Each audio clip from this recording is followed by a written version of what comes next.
Alright guys, this is going to be my Saw 6 review of the whole movie in general, and I'm going to go down bits and pieces of the movie, of my opinion about the movie. I done gave my review and opinion about the whole Saw franchise, but what I'm going to do is go little by little, piece by piece, in order of how I like the films. Now with me saying I like Saw 1, Saw 6 on the same level, but I'm gonna go with Saw 6 first. So basically, we got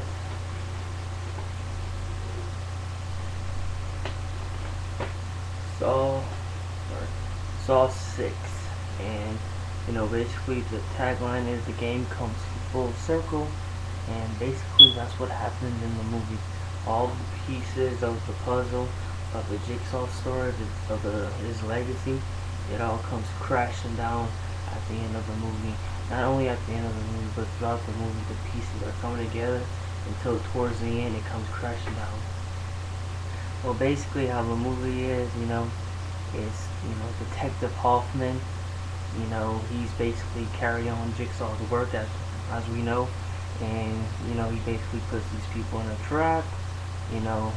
One of them survives, and and after that, basically Erickson Perez, which is the FBI, ends up being on, gets closer to the Jigsaw case, and this causes him to be more on his trail, and we find out what's in Joe Tuck's box, find out that it's a reverse bear trap and 6 envelopes of Jigsaw's last and final game, or so we think. And he left 5 envelopes for Hoffman and 1 envelope for Jill.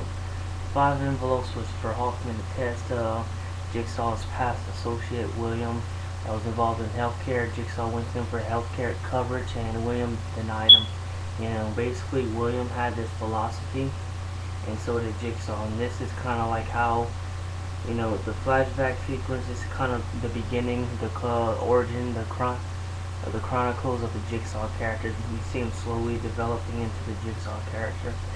William has his own philosophy about life, and so does John Kramer. And when you see those two on screen, they really have great chemistry together. And, we find information on that. We find information on Joe Tuck's and John's backstory with each other. Basically in the past, John tried to get Jill to join him because he felt his philosophy worked a lot better than Jill's. And that's not only the good parts about this film, but there's so many good parts about this film that I can say about.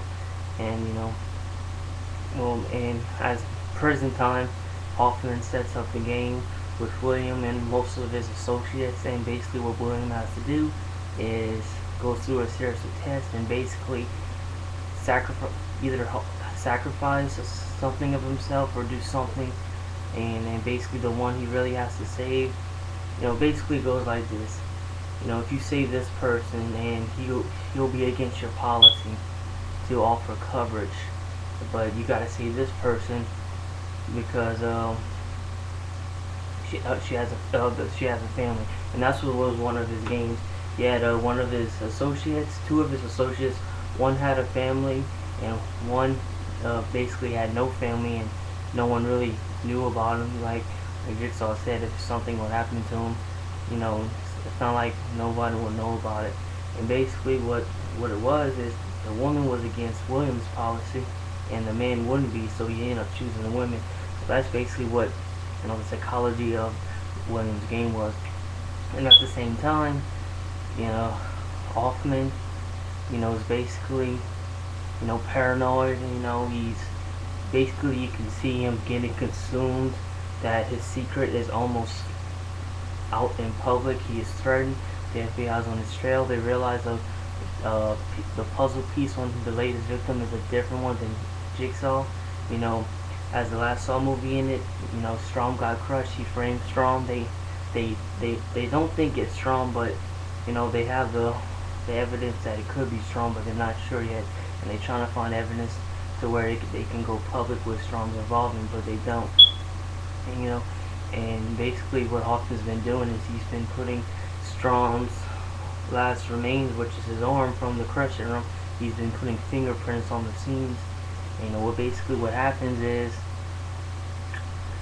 they realize Seth Baxter, the Seth Baxter tape in had a different voice. It wasn't John Kramer's, and he had a different puzzle piece, the same one that Hoffman used on Simon. So they end up getting closer, and Hoffman just becomes so paranoid. He ends up you can tell he's about to snap in any second, and basically, the FBI finds out that Strong's fingerprints, wasn't logical enough for him to be involved, and basically, they unscramble the tape, and Hoffman's tape is revealed.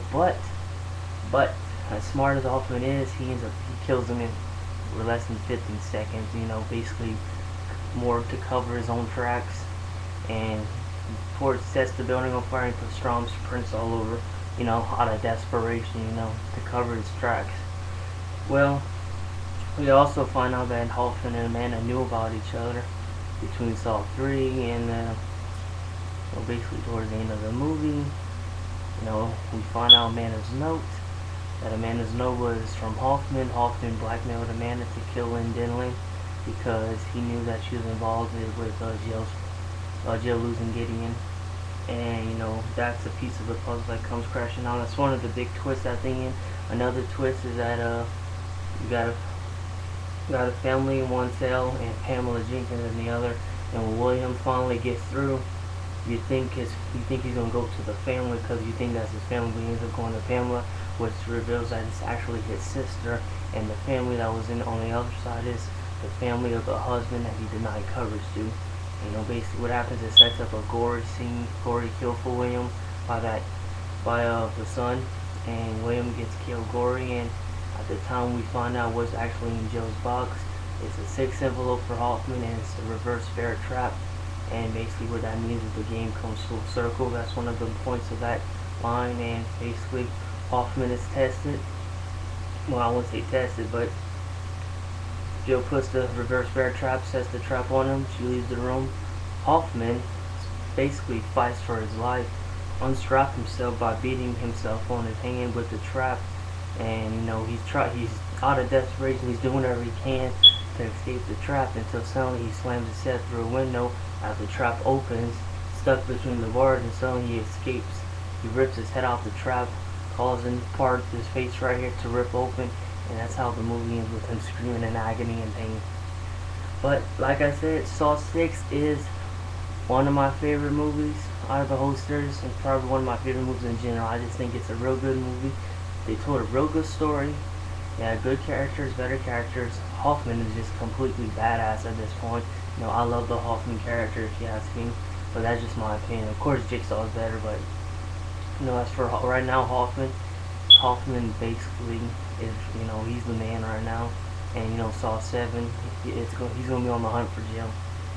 Like I said, this was a really good movie, really good sequel, and just caught people by surprise with this being a good movie as it was. But that's my review on Saw 6. I will be back reviewing Saw 1 in just a little bit. Alright, later.